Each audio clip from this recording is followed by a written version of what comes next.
పరిశుద్ధ గ్రంథములో నుండి ఈరోజు మనం కొన్ని మాటలు నేర్చుకోబోతున్నాం.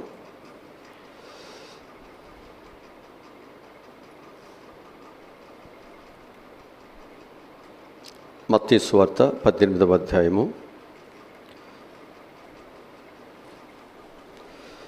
మత్తయి సువార్త 18వ అధ్యాయము 21వ వచనం చదువుదాం. ఆ సమయమున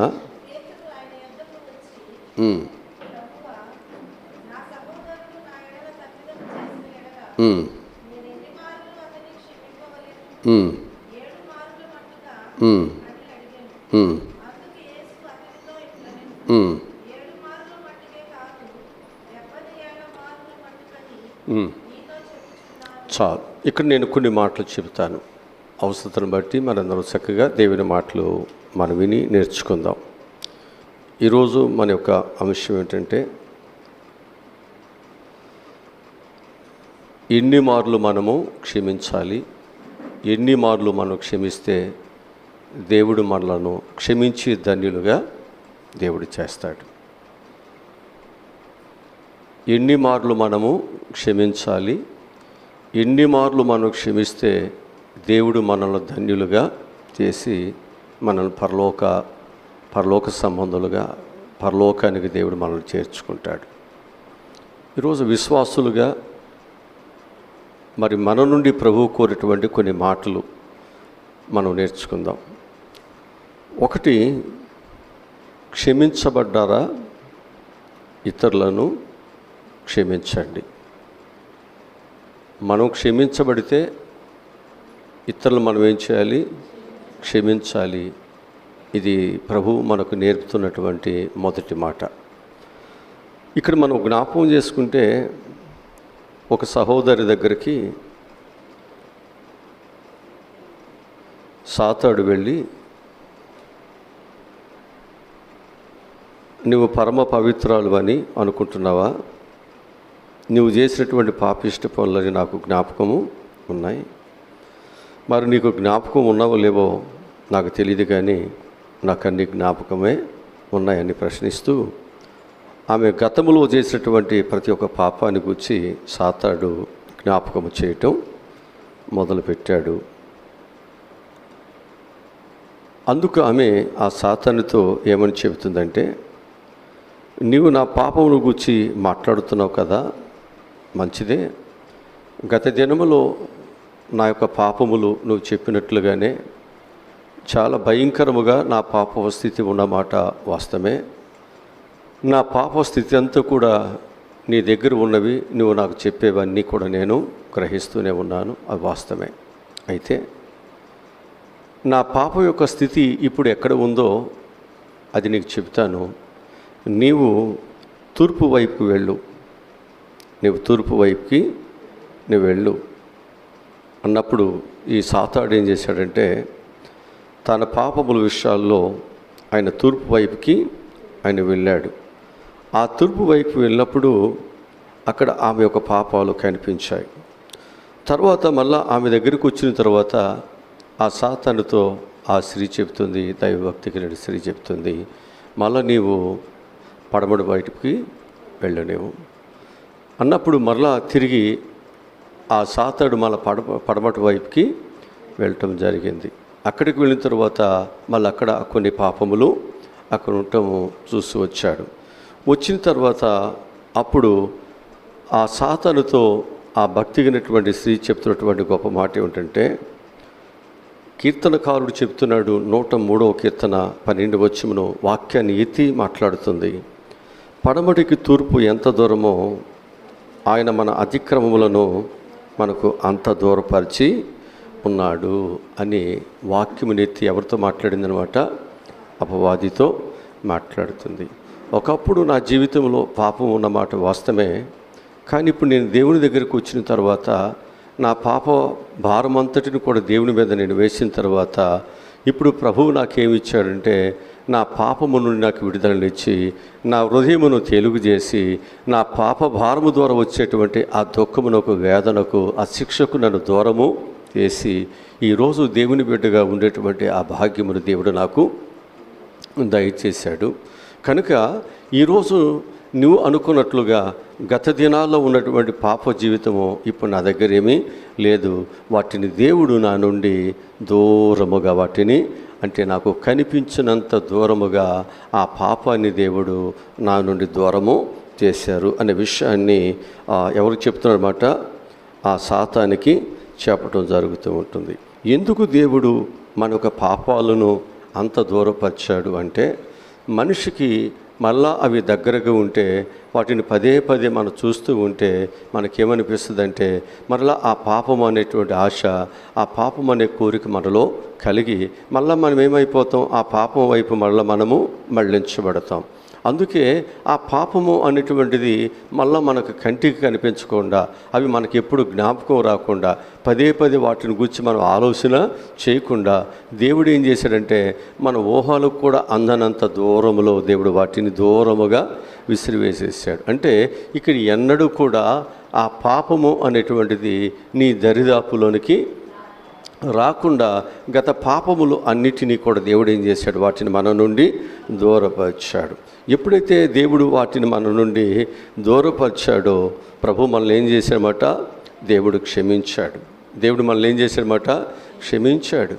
ఒకవేళ అవి అలాగే సాతానులాగా పెట్టుకోలేదు దగ్గర, దేవుడు వాటన్నిటిని ఏం చేశాడు? దూరముగా పారదోలేశాడు. అంటే ఒక పాపి దేవుని దగ్గరికి వచ్చినప్పుడు ఆ పాపము ఉన్నటువంటి స్త్రీని దేవుడు ఏం చేస్తున్నాడు? క్షమిస్తున్నాడు కదా. అందుకే ఘోరమైన పాపులైన, ఘోరమైనటువంటి శిక్షలో ఉన్న, ఘోరమైనటువంటి దుర్గంధములో ఉన్నప్పటికీ కూడా అనేక మంది ఎవరి దగ్గరికి వచ్చి క్షమాపణ పొందుకుంటున్నారు, విడుదల పొందుతున్నారంటే ప్రభు అయిన యేసుక్రీస్తు వారి దగ్గరికి వచ్చి విడుదల పొందుతున్నారు. అందుకే అనేక మంది ప్రభు దగ్గరికి రావటం జరుగుతుంది. ఈయన దగ్గరే విడుదల ఉంది, ఈయన దగ్గరే మనకు పాపముల నుండి మనకు విడుదల దొరుకుతుంది అని చెప్పేసి వారందరూ కూడా ఏం చేస్తున్నారంటే ప్రభు అయిన యేసుక్రీస్తు వారి దగ్గరికి వారు రావటము జరుగుతుంటుంది. కనుక మనం చేసేటువంటి తప్పులను దేవుడు క్షమించాలని మనం కోరుకున్నట్లయితే, మనలో కూడా మరి అనేకమైనటువంటి తప్పిదాలు చాలామంది మన పట్ల కూడా చేస్తూ ఉన్నప్పుడు మనం కూడా ఏం చేయాలి అని వాక్యం చెప్తుందంటే, మనం కూడా వారిని క్షమించాలి. దేవుని యొద్ద నుండి పొందుకున్నటువంటి క్షమాపణ మన యొక్క జీవితాల్లో మనం ఏం చేయాలి? సంపూర్ణముగా మనం వాటిని ఇతరులను అది పొందుకుని ఇతరులకు మనము ఆ సంపూర్ణమైనటువంటి క్షమాపణ కలిగిన హృదయముతో వారిని కూడా క్షమించేవారుగా మనం ఉండాలి. ఒకవేళ మన పాపములను ఆయన క్షమించకపోతే, ఒకవేళ ప్రభువు కూడా మన ఘోరమైనటువంటి పాప దుష్కార్యాలను ఒకవేళ ప్రభువే మనకు ఆ విడుదల ఇవ్వలేకపోతే, మనకు క్షమాపణ ఇవ్వకపోతే ఈరోజు మనం ఇక్కడ కూర్చునే వాళ్ళం కానే కాదు. ఈరోజు మన దేవుని పిల్లలు మనం చెప్పుకోవడానికి ఆ యోగ్యత లేక ఆ ధన్యత మనకు దొరికేటువంటిది కానే కాదు అన్నమాట. కనుక మన యొక్క జీవితాలలో మనము ఆ ప్రభువారి దగ్గరికి వచ్చినప్పుడు ఆ ప్రభువారు ఏం చేశాడంటే, మన పాపములన్నిటినీ తూర్పుకు పడమరు ఎంత దూరమో అంత దూరము మన అతిక్రమములన్నిటినీ దూరపరిచేశాడు. ఇక మనము ఆ పాపము అనేటువంటిది మనకు జ్ఞాపకం రాకుండా దేవుడు వాటిని దూరముగా మన వెనుకకు ఆయన విసిరివేసినట్లుగా వాక్యం చెబుతూ ఉంటుంది. కనుక మనము కూడా మనం ఏ ప్రభు దగ్గరికి వచ్చిన తర్వాత మన పాపములు క్షమించబడిన తర్వాత మన సంతోషాన్ని, ఆనందాన్ని మనం సంపాదించుకున్నామో అదే ఆనందాన్ని లేక అదే సంతోషాన్ని మనం ఏం చేయాలంటే, మనం చూసి తప్పిదంగా మాట్లాడేవాళ్ళు మనం చూసి ఏడుస్తూ ఉంటారు, మనం చూసి ఓర్చుకోలేకపోతూ ఉంటారు, మనం చూసి రకరకాలుగా వారి యొక్క మనసులలో రకరకాల పరిస్థితులను వారు కలిగి జీవిస్తూ ఉంటారు. మనం మంచిగా ఉన్న మన యొక్క జీవితాలు, మన పిల్లలు మంచిగా ఉన్నప్పటికీ, అభివృద్ధి చెందుతున్నప్పటికీ వారు ఏం చేస్తారంటే, మనల్ని చూసి అసూయపడేటువంటి వారు చాలామంది వారు ఉంటూ ఉంటారు. మరి అలాంటి వారిని మనం ఏం చేయాలి అంటే, మనం కూడా క్షమిస్తేనే మనం దేవుని దగ్గర మనం పొందుకున్న క్షమాపణకు విలువ ఉంటుంది. మనం పొందుకున్న క్షమాపణకు విలువ ఉంటుంది. మనం పొందుకున్నటువంటి క్షమాపణను మనం ఏం చేయాలన్నమాట, మనం సంపూర్ణముగా మనం దానిని పొందుకుని ఆ సంపూర్ణమైన హృదయముతో మనం ఏం చేయాలంటే, ఇతరుల ఎడల కూడా మనం క్షమాగుణము కలిగిన వారుగా మనం ఉంటే అప్పుడు దేవుడు మనల్ని ఏం చేస్తాడు? ధన్యులుగా చేస్తాడు. అప్పుడు మన యొక్క ప్రార్థనను, మన భక్తిని, మన నీతిని ప్రభు అప్పుడు అంగీకరించి మనలను పరలోక రాజ్యానికి వెళ్ళటానికి దేవుడు అవకాశాన్ని మనకు కలుగు చేస్తారు అనే విషయాన్ని ఇక్కడ మనకు బైబిల్ మనకు చాలా చక్కగా తెలియజేస్తుంటుంది. కనుక మనం ఒక విజయమును మనం సాధించాలి అనుకున్నప్పుడు, ఆ విజయ పదములు మనకు జీవితాలు మనకు వెళ్ళాలి అనుకున్నప్పుడు, మన జీవితాల్లో మనం విమర్శించేవాళ్ళు, మన మీద అసూయపడేవాళ్ళు, మన మీద కలహము అనేకటువంటి పరిస్థితులు కలిగినటువంటి వారు మన జీవితాల్లో ఒకవేళ కనిపిస్తున్నప్పుడు మనం ఏం చేయాలి అంటే, ఒక ప్రశాంతమైనటువంటి జీవితాన్ని, ఒక ప్రశాంతమైనటువంటి దైవంతో మనం కొనసాగాలి మనం అనుకున్నప్పుడు దానిని పదే పదే మనం దానిని ఎత్తి మనం చెప్పాల్సిన పని లేదు. అయితే ఆ ఏడుస్తున్నటువంటి వారిని గురించి మనం బాధపడాల్సినటువంటి అవసరత కూడా మనకేమీ లేదు. కనుక మనం జాగ్రత్తగానే మనం ఏం చేయాలన్నమాట, మన భక్తి భావాలను మనం కొనసాగించవలసినటువంటి అవసరత మనందరి మీద కూడా ఉంది అని బైబిల్ చాలా తేటగా మనకు బోధిస్తూ ఉంటుంది. కనుక మనం ప్రశాంతముగా జీవించడానికి మనం అర్హులం. కాబట్టి కొంతమంది ఆ ప్రశాంతమైనటువంటి జీవితాన్ని జీవించేటువంటి ఆ జీవితాన్ని వారు కోరుకోరు. వారు ఎంతవరకు కూడా ఎదుటివారి మీద నిందలు వేస్తూ, ఎదుటివారిని గాయపరుస్తూ, ఎదుటివారి మీద రకరకాలుగా వారు ఆలోచనలు, ఆ పరిస్థితులు కలిగి వారు జీవిస్తూ ఉంటారు. అంటే వారు తెల్లారు లేచిన దగ్గర నుంచి వారి ఆలోచనలు అలాంటివే. కాబట్టి మన ఆలోచనలు వేరు, వారి యొక్క ఆలోచనలు వేరు. కాబట్టి మన ఆలోచనలు ఏమిటి అంటే క్షమించే మంచి మనసు. కాబట్టి ఆ క్షమించేటువంటి మనసుతో మనం ఏం చేయాలంటే, అలాంటి కఠినమైన వాడిని, లేకపోతే అలాంటి దేవునికి వ్యతిరేకంగా ఉన్నటువంటి వారిని మనం కూడా ఏం చేయాలన్నమాట, క్షమించాలి. యేసుప్రభువు వారు అదే రక్షించబడిన మనకు దేవుడు నేర్పుతున్నాడు. ఒకవేళ ఇది మనం నేర్చుకోకపోతే, ఈ మార్గంలో కానీ, ఈ క్షమించే మార్గంలో కానీ మనం వెళ్ళలేకపోతే పరలోకానికి మనం చేరము అనే విషయాన్ని మనం జ్ఞాపకం చేసుకోవాలి. ఎందుకనంటే బైబిల్లో మనం చూసినట్లయితే స్టెఫనుని హింసిస్తున్నప్పుడు, స్టెఫను కొడుతున్నప్పుడు, స్టెఫను ప్రాణాపాయములో ఉన్నప్పుడు వారి యొక్క క్షేమం కొరకు ప్రార్థన చేశారు. అలాగనే యేసుప్రభు వారిని కూడా ఆ సిలువలో హింసిస్తున్నప్పుడు, కొడుతున్నప్పుడు కూడా వారి క్షేమం కొరకు యేసుప్రభు వారు ఏం చేశాడంటే, తండ్రి వీరేం చేస్తున్నారో వీరు ఎరుగురు కనుక వీరిని క్షమించండి అని ప్రార్థన చేశాడు. దావీదు కూడా తను చంపటానికి అనేకసార్లు ప్రయత్నం చేసినటువంటి తన యొక్క సొంత మామయ్య సౌలు విషయంలో కూడా ఏం చేశాడనమాట, ఆయన దేవుని కుమారుడు కనుక, ఒక అభిషేకుడు కనుక, నేను ఆయనను ముట్టుకోవటానికి, నేను ఆయనని చంపటానికి నేను అర్హత కలిగిన వాడిని కాదు అని చెప్పి జాగ్రత్తగా తన భక్తిని కొనసాగాడు. అట్లాగే మన యొక్క జీవితాలలో శత్రు అనేటువంటి వారు మన చుట్టుప్రక్కల ఉండవచ్చు, మన ఇంట్లోనే ఉండవచ్చు, లేక మన భార్య రూపంలో ఉండొచ్చు, మన బిడ్డల రూపంలో ఉండొచ్చు, భర్త రూపంలో ఉండొచ్చు, అత్తమామల రూపంలో ఉండొచ్చు, లేకపోతే తోడుకల రూపంలో ఉండొచ్చు, ఇరుగు పొరుగు వారి రూపంలో రకరకాలుగా మన జీవితాల్లో ఉంటారు. కనుక ఇవన్నిటినీ మనం జ్ఞాపకం చేసుకుంటూ మనం ఏం చేయాలంటే, ప్రభు ఏ విధముగా ఒకవేళ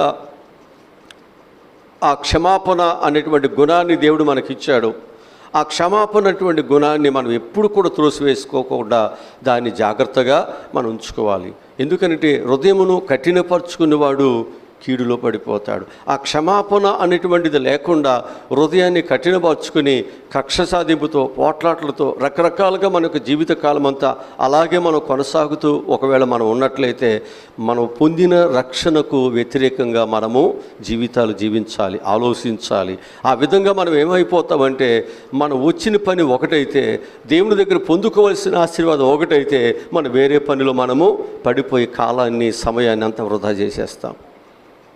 కనుక మనం క్షమించబడిన తరువాత మనం ఏం చేయాలి అంటే, ఇతరులను మనం క్షమిస్తూ దేవుని సంపూర్ణమైనటువంటి దైవవాక్యాన్ని ఇతరులకు మనం ఏం చేయాలి, మన యొక్క క్రియల ద్వారా వారికి సువార్తను మనం ప్రకటించాలి. అలా ఎప్పుడైతే మన యొక్క విశ్వాసతలో దేవుని యొక్క సంపూర్ణమైనటువంటి దేవుని యొక్క కార్యాలను మనం చక్కగా కొనసాగిస్తూ ఉన్నామో, దేవుడు మనకు అనేకమైన ఆశీర్వాదాలు దేవుడు మనకు చక్కగా ఇస్తాడు. మనం దేవుడి దగ్గరికి వచ్చిన తర్వాత దేవుని యొక్క మార్గములో మనం ఎలా ఉండాలంటే ప్రతిదానిని మనం క్షమించుకుంటూ మనం ముందుకి వెళ్ళాలి. దేవుడు మనకి ఏది ఇచ్చినప్పటికీ కూడా దానిని కూడా మనము దేవుడిచ్చిన ఆశీర్వాదముగా మనం భావిస్తూ ప్రభువును స్తుతించుకునేవారుగా మనం ముందుకి సాగిపోవాలి తప్ప దేవుడు నిన్ను ఏ స్థితిలో ఉంచినా ఆ స్థితిని బట్టి దేవునిని గణపరిచేవారుగా మనం ఉండాలి తప్ప మన జీవితాల్లో దేవునికి వ్యతిరేకముగా లేకపోతే దేవుడు చెప్పిన వాక్యానికి వ్యతిరేకముగా మన యొక్క ప్రవర్తనలు ఏమాత్రము కూడా మన సొంతంగా మనము నడవటానికి ఆలోచించటానికి లేక మనం చేయటానికి వీలు లేదు అనేది ప్రభువారు మనకు చెబుతూ ఉన్నాడు. కనుక ఇక్కడ ఈ మత్తయి సువార్తలో మనం జ్ఞాపకం చేసుకున్నట్లయితే 23వ వాక్యము నుండి మనం చూస్తే ఇక్కడ ఒక చక్కటి ఒక స్టోరీ ఎవరు చెబుతున్నాడు అంటే యేసుప్రభు వారు అక్కడ పేతురుకి చాలా చక్కగా ఈ విషయాన్ని చెబుతున్నాడు. ఒకసారి చదవండి. కావున పరలోక రాజ్యము తన దాసుల యొద్ద లెక్క చూసుకొన కోరిన ఒక రాజును పోలి ఉన్నది. అతడు లెక్క చూసుకొన మొదలు పెట్టినప్పుడు అతనికి 10,000 తలాంతులు అచ్చియున్న ఒకడు అతని యొద్దకు తేబడెను. అప్పు తీర్చుటకు వాని యొద్ద ఏమీ లేనందున వాని యజమాడు వాని భార్యను పిల్లలను వారికి కలిగిన యావత్తును అమ్మి అప్పు తీర్చవలనని ఆజ్ఞాపించాను. కాబట్టి ఆ దాసుడు అతని ఎదుట సాగిలపడి మ్రొక్కి, నా ఎడల ఓర్చుకొనుము, నీకు అంతయు చెల్లింతునని చెప్పగా ఆ దాసుని యజమాడు కనికరపడి వానిని విడిచిపెట్టి వాని అప్పు క్షమించాను. ఇక్కడ చాలా చక్కటి మాట మనకు కనిపిస్తూ ఉంది. ఒక దాసుడు ఒక యజమానికి ఎన్ని తలాంతులంట? 10,000 తలాంతులు అప్పు ఉన్నాడంట, ఆయన బాకీ ఉన్నాడంట. ఈ 10,000 తలాంతులు బాకీ ఉన్నప్పుడు ఆ యజమానుడు ఆ దాసుని పిలిపించి, మరి నా అప్పు ఎప్పుడు తీరుస్తావు అని చెప్పేసి ఆయన అడిగాడు. ఆయన అడిగితే ఆయన ఏమంటున్నాడు? నేను దానిని లేనటువంటి పరిస్థితి. అప్పుడు ఆయన బ్రతులాడడం ప్రారంభించాడు. అయ్యా, నా దగ్గర ఏమీ లేదు, కానీ నేను అప్పు మాత్రము తీరుస్తాను. అప్పు తీర్చని పక్షములో ఏం చేయాలి యజమానుడు? అతని యొక్క భార్యని, అతని యొక్క పిల్లలను, వారికి కలిగిన యావత్తు అంటే ఏమైనా, వాళ్ళకి పొలాలు ఉన్నా లేకపోతే పశువులు ఉన్నా లేకపోతే వారికి వెండి బంగారములు ఉన్నా, వారికి ఏమున్నా ఏం చేయాలి? వాటిని అమ్మి వారికి అప్పు తీర్చాలి. తీర్చకపోతే ఏం చేయాలి? ఇతను తీసుకెళ్ళి జైలు పడేయాలి, అంతే కదా, కోర్టులు పడేయాలి. సరే, ఇప్పుడు ఈయనేమన్నాడంటే, అయ్యా నేను తీరుస్తాను, ప్రజెంట్కి ఇప్పుడు నా దగ్గర ఏమీ లేని పరిస్థితి నాయనా అంటే, యజమానుడు ఏం చేశాడంట? ఆ దాసుడు అతని ఎదుట సాగిలపడి మ్రొక్కి, నా ఎడల ఓర్చుకొనుము, నీకు అంతయు చెల్లింతునని చెప్పగా ఆ దాసుని యజమానుడు కనికరపడి వానిని విడిచిపెట్టి వాని అప్పుని ఏం చేశాడంట? క్షమించాడంట. అంటే ఇక్కడ క్షమాపణ కనిపిస్తుంది కదా. ఎన్ని డేరాలండి? 10,000 డేరాలను క్షమించాడంట. ఇప్పుడు ఈయన క్షమించబడి ఇప్పుడు ఈయన ఏం చేస్తాడు? ఇంటికి వెళ్ళిపోతున్నాడు. ఆ దాసుడు వెళ్ళిపోతున్నాడు. అక్కడి నుంచి చదవండి. అయితే ఆ దాసుడు బయటికి వెళ్ళి తనకు 100 డేనారములు అచ్చి ఉన్న తన తోటి దాసులలో ఒకరిని చూసి వాని గొంతు పట్టుకొని, నీవు అచ్చి ఉన్నది చెల్లిపు అన్నాడు. చూసారా, ఈయన అప్పుకు వచ్చేసరికి ఈయనకి కోపం వచ్చింది. ఈయన అప్పుకు వచ్చేసరికి ఈయన ఓర్చుకోలేకపోయాడు. ఈయన అప్పుకు వచ్చేసరికి ఆయన క్షమించలేకపోయాడు. ఈయన అప్పుకు వచ్చేసరికి ఈయన డబ్బులు గట్టివి కనుక ఈయన ఏం చేశాడంట? ఆయన మెడకాయ పట్టుకున్నాడంట. అర్థమవుతుందా? అంటే నాకు బలం ఉంది, నేను కొట్టగలను, నేను చేయగలను అనేటువంటి ఒక అహంకారంతో ఏం చేశాడు, తోటి సహచరుణ్ణి క్షమించలేక వెళ్ళి ఏం చేశాడంట, అతను గొంతుకు పట్టుకున్నాడంట. జాగ్రత్తగా ఆలోచించండి. ఇతనికి వచ్చేసరికి కాళ్ళబేరాలు, ఇతనికి వచ్చేసరికి బ్రతిమలాట, ఇతనికి వచ్చేసరికి ఎగ్గొట్టవచ్చు ఎన్నైనా, ఇతనికి వచ్చేసరికి ఏ విధముగానైనా చేయొచ్చు. కానీ ఇతను మాత్రము ఏది పోటాకి వీల్లేదు. చూసారా ఎంత అతనిలో ఆ యొక్క విధానము, ఆలోచన విధానాన్ని మనం చూస్తే, తన కొరకు వచ్చేటువంటిది ఏమో ఒక వేరుగా ఆలోచిస్తాడు, ఎదుటి వారి దగ్గరికి వెళ్ళేసరికి వేరేగా అతని ఆలోచన ఉంటుంది. ఇలాగూ రక్షించబడినటువంటి మన జీవితాల్లో నీ స్వార్థము కొరకు నీ దగ్గరికి వచ్చేసరికి, నీ బిడ్డల దగ్గరికి వచ్చేసరికి, నీ కుటుంబం దగ్గరికి వచ్చేసరికి ఒక విధముగా, వేరే వాళ్ళ దగ్గరికి వెళ్ళేసరికి వేరే విధముగా ఒకవేళ నువ్వు ఉన్నట్లయితే అది నువ్వు సరైనటువంటి రక్షణ పొందిన దేవుని పిల్లవు కానే కాదు. నువ్వు పరిపూర్ణముగా దేవుని యొక్క రక్షణ అనుభూతిలోనికి మార్చబడినటువంటి బిడ్డవు కానే కాదు. ఒకవేళ ఆ విధానంలో ఒకవేళ నువ్వు ఉన్నట్లయితే మరి దేవుడు ఎలా క్షమిస్తాడు? చదవండి, దాన్ని కంటిన్యూ చేయండి. గొంతుకు పట్టుకుని నీవు అచ్చి ఉన్నది చెలిపమనను. అందుకు వాని తోటి దాసుడు సాగిలిపడి, నా ఎడల ఓర్చుకొనుము, నీకు చెల్లించేదలని వాడిని వేడుకొనను కానీ వాడు ఒప్పుకొనక అచ్యున్నది చెల్లించు వరకు వానిని చెరసాలలో వేయించెను. చూసారా, ఈయన సాగిలిపడినట్టే పడ్డాడు, ఈయన ఒప్పుకున్నట్టే బ్రతిమలాడాడు. కానీ ఈయన ఏం చేశాడు, ఆయన ఎడలు కఠినంగా ఉండి ఈయన తీసుకెళ్ళి ఎక్కడ పడేశాడు అంటే స్టేషన్కి వెళ్ళి ఈయన మీద కేసు పెట్టి ఈయన తీసుకెళ్ళి ఎక్కడ పడేపించాడు. ఈయనకున్న అప్పు ఎంత? అతను ఇవ్వాల్సింది 100 డేనారాలు. మరి ఇతడు ఆ యజమానికి ఉన్నది ఎంత? 10,000 డేనారాలు. అసలు దానికి దీనికి ఎక్కడ పొందుకుందా?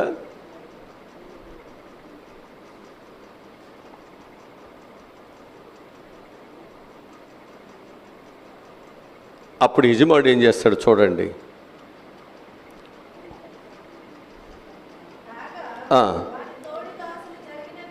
జరిగినది చూసి మిక్కిలి దుఃఖపడి వచ్చి జరిగినదంతయు తన యజమానికి వివరముగా తెలిపిరి.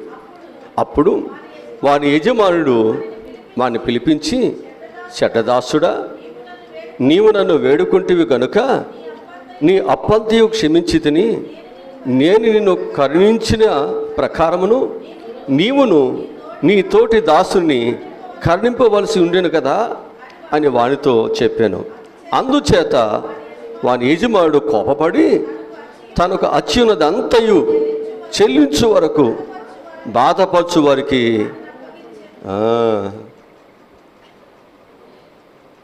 వీళ్ళిద్దరూ ఒకే యజమానుడి దగ్గర పనిచేస్తున్నారు.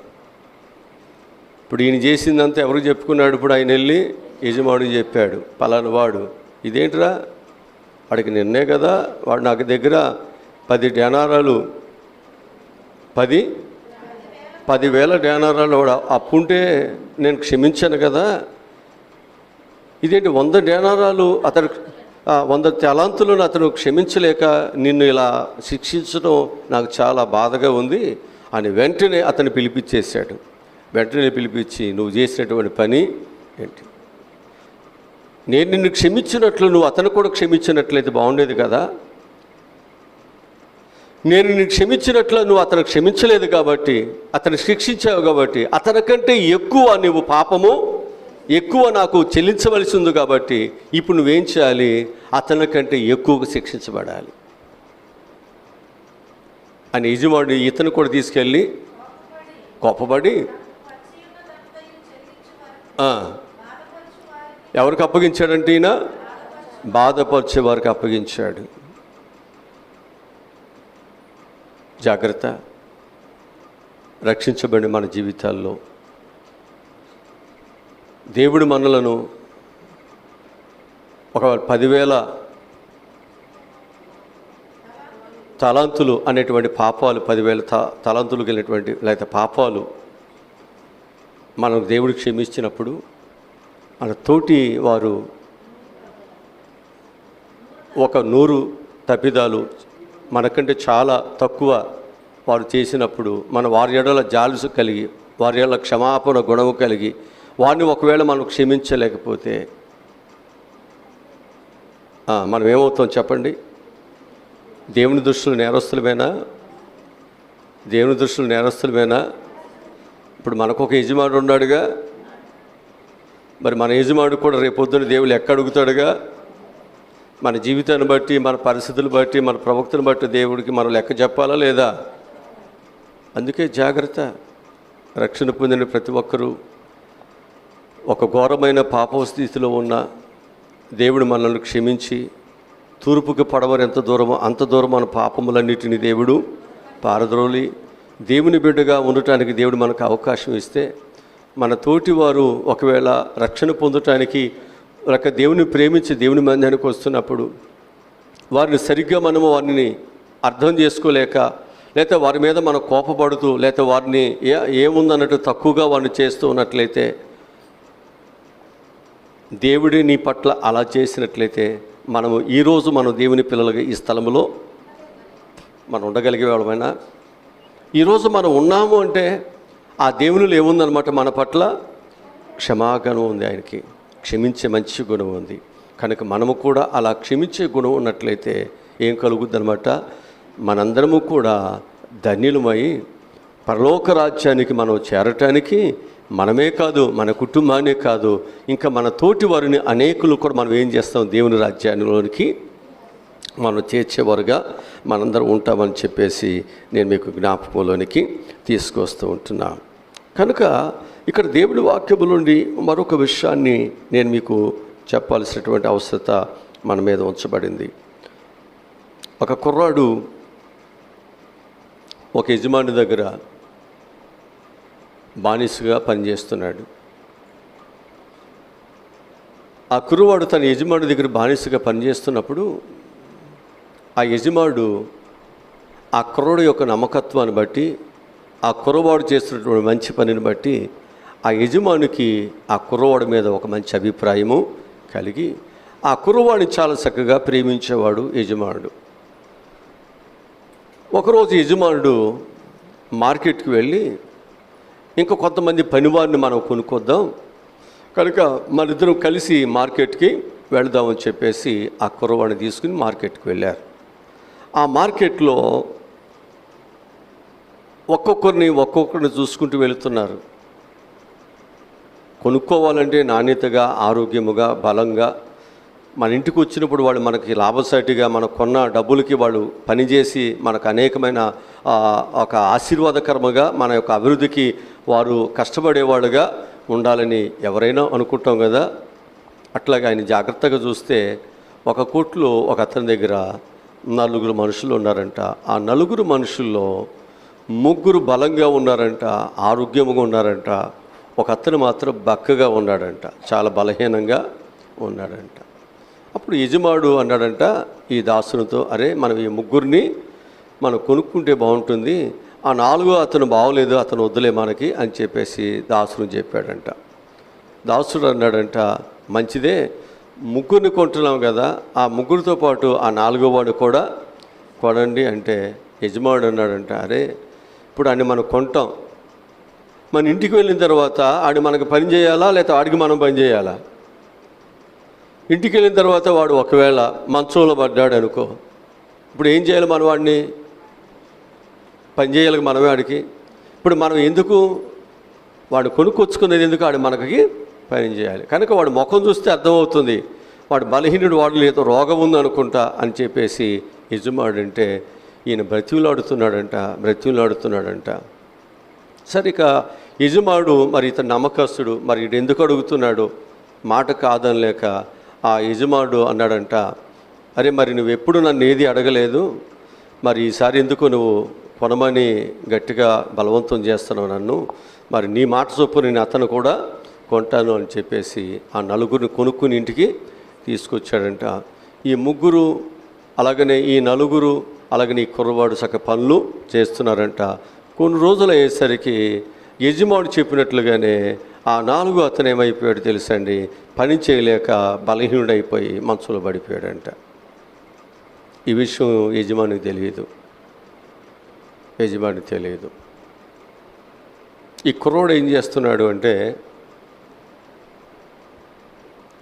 ఆ కుర్రవాడికి అన్ని పనులు చేస్తున్నాడు. ఆ మంచంలో ఆ పడినటువంటి అతను 1, 2 అన్నిటికి వెళ్ళినా ఆ బట్టలు మారుస్తున్నాడు, అవన్నీ శుభ్రం చేస్తున్నాడు, అలాగే ఆయనకి భోజనం పెడుతున్నాడు. అతని పని కూడా ఇతనే చేస్తున్నాడు. ఈ విషయం ఎవరికి చెప్పట్లేదు, యజమానికి చెప్పట్ల. అయితే అక్కడ ఉన్నటువంటి వారందరూ కూడా ఇతను చూస్తున్నారు, ఈ కుర్రవాడిని చూస్తున్నాడు, ఈ కుర్రవాడు యొక్క పనితనం చూస్తున్నారు. రెండవది ఇతను అన్నం కూడా తీసుకెళ్ళి అతనికే పెడుతున్నాడంట. ఎందుకని అంటే అతను త్వరగా కోలుకుని ఆరోగ్యవంతుడవుతాడేమోనని. ఒకవేళ భోజనం లేక ఇన్ని సంవత్సరాలు లేకపోతే ఇన్ని నెలలు ఒకవేళ అతడు బక్కవాడైపోయాడేమో, భోజనం పెడితే ఆరోగ్యంగా త్వరగా కోలుకుని పనిచేస్తాడులే అని చెప్పేసి ఈయన ఏం చేస్తాడంట, ఈయన భోజనం కూడా మానేసి ఆయనకే పెడతాడంట. ఈ విషయాన్ని సహతోటి వాళ్ళు చూసి, ఆ పక్క వాళ్ళు చూసి ఈయన చెప్పకుండా యజమానికి వెళ్ళి చెప్పారంట, అయ్యా మరి నీ దగ్గర నమ్మకస్తుడున్నాడు కదా, వాడు ఒక బక్కోడు ఎవడో మంచంలో పడి ఉన్నాడు మీ పనివాడు, వాడికి వీడు అన్నీ సాకిరి చేస్తున్నాడు, సాకిరి చెట్టువే కాదు ఈయన తినకోకుండా అతనికి భోజనము పెడుతున్నాడయ్యా అని చెప్పేసి ఆ యజమానికి చెబితే, ఆ యజమాడు ఏం చేశాడంటే ఈ కుర్రోడు ఆయన దగ్గరికి పిలిపించి ఆ కుర్రోడిని అన్నాడంట, ఎరా ఆయన మీ నాన్నగారు అన్నప్పుడు నాకు ముందే చెప్పొచ్చుగా నేను కొనేవాడిని, నా దగ్గర ఎందుకు నువ్వు అబద్ధం ఆడావు, నేను ఆయన వద్దంటే నన్ను కొనని చెప్పేసి నన్ను బలవంతము చేసావు అంటే ఆయన మీ నాన్నగారే కదా, ఆయన మీ తండ్రే కదా, అందుకే నీవు మీ తండ్రి కాబట్టి నువ్వేం చేస్తున్నావు, ఆయన మీద ప్రేమ చూపించి ఆయన నాతో వెలకట్టి కొనిపించుకున్నావు. ఇప్పుడు నీ దగ్గరికి వచ్చిన తర్వాత నువ్వేం చేస్తున్నావు, చక్కగా మీ నాన్నకి నువ్వు కావాల్సిన అన్నీ నువ్వే సేవ చేస్తున్నావు అంటే ఈయన అన్నాడంట, అన్నీ విన్న తర్వాత ఆయన మా నాన్న కాదన్నాడంట. మరి మీ నాన్న కాకపోతే మరి సాకిరి చేస్తున్నావు, మరి నీ భోజనం కూడా తీసుకెళ్ళి నువ్వే పెడుతున్నావు అంటగా, నువ్వు కూడా తింటలేదంటగా అంటే పెడుతున్నాను అన్నాడంట. మరి మీ నాన్న కాకపోతే నువ్వు ఇంత ప్రేమ ఎందుకు చూపిస్తావు పరాయుడి మీద, ఎవడో మీద నీకెందుకు ఇంత ప్రేమ, కనుక ఆయన ఖచ్చితంగా మీ నాన్నే అన్నాడంట. లేదండి ఆయన మా నాన్న కాదు, కాకపోతే ఆయన దొడ్లోకి వెళ్ళినా పాస్కి వెళ్ళినా ఇవన్నీ నువ్వు ఎందుకు ఇన్ని రోజులు బట్టి ఎందుకు చేస్తున్నావు, నాకు చెప్పాలిగా, మరి నాకు చెప్పకుండా నువ్వు ఈ విధంగా ఉన్నావంటే నాకేం అర్థం అవుతుంది చెప్పు, ఆయన మీ నాన్నగారు మీ రక్త సంబంధం లేకపోతే నువ్వు ఇంత పని చేయవు కదా అని చెప్పేసి అంటే మళ్ళీ ఈయన 3వసారి అన్నాడంట, లేదండి ఆయన మా నాన్న కాదన్నాడంట. మరి మీ నాన్న కాకపోతే ఎందుకు నువ్వు ఎలాగూ ప్రవర్తిస్తున్నావు అంటే అప్పుడు ఆయన ఒక స్టోరీ చెప్పాడు. అయ్యా నేను మా ఇంట్లో ఒక్కనే కొడుకుని, మా అమ్మ మా నాన్నకి నేను ఒక్కనే కొడుకుని, వాళ్ళు నన్ను గారాబముగా పెంచుకుంటున్నారు, నాకేమి కొదువు లేదు, నేను ఒక ఉన్నతమైన చదువులు అభ్యసించి ఒక ఆశీర్వాదకరముగా ఉండాలని మా తల్లిదండ్రులు నన్ను కోరితే, నేను స్కూల్కి వెళ్ళి వస్తున్న తరుణంలో ఇతను నన్ను పట్టుకుని వచ్చి మీకు అమ్మేశాడు. నా తల్లిదండ్రులు ప్రేమకు దూరం అయ్యాను, నా తల్లిదండ్రుల ఆలోచనలకు నేను దూరం అయిపోయాను. మరి నా జీవితంలో నేను ఇక్కడికి వచ్చిన తర్వాత ఒక బానిసగా ఎన్నో కష్టాలు, తల్లిదండ్రులు ప్రేమలు అన్నీ పోగొట్టుకున్నాను, సుఖవంతమైన జీవితాలు పోగొట్టుకున్నాను, చదువులు పోగొట్టుకున్నాను, మంచి భవిష్యత్తుని పోగొట్టుకుని ఈరోజు నేను ఇంత దరిద్రుడిగా ఉండటానికి లేకపోతే ఈరోజు నేను ఈ స్థితిలో ఉండటానికి కారణము తానే అని చెప్పాడు. మరి అయినప్పుడు నువ్వెందుకు ఇంత సాకిరి ఎందుకు మరి చేస్తున్నవాడు, మరి కఠినమైన వాడు నిన్ను పట్టుకుని వచ్చి అమ్మేశాడు కదా, నీకు చాలా నష్టాన్ని తీసుకొచ్చాడు కదా, ఎందుకు ఈ పరిస్థితి చేస్తున్నావంటే అప్పుడు ఆ కుర్రోడు చెప్తున్నాడు, నా తల్లిదండ్రులు నాకు నేర్పింది ఏంటంటే, నేను సండే స్కూల్కి వెళ్ళినప్పుడు మా యొక్క దైవజనులు మాకు నేర్పినటువంటిది ఏమిటంటే, మీరు క్షమించండి మీ శత్రువులను, దేవుడి మిమ్మలను క్షమిస్తాడు. ఎంత ఘోరమైన పాపినని మీరు ఏం చేయాలి, మీరు క్షమించండి, ప్రభు మిమ్మల్ని ఏం చేస్తాడు, క్షమిస్తాడని మా తల్లిదండ్రులు మా యొక్క దైవజనులు అలాగే మా సండే స్కూల్ టీచరు మాకు చక్కగా బోధించారు.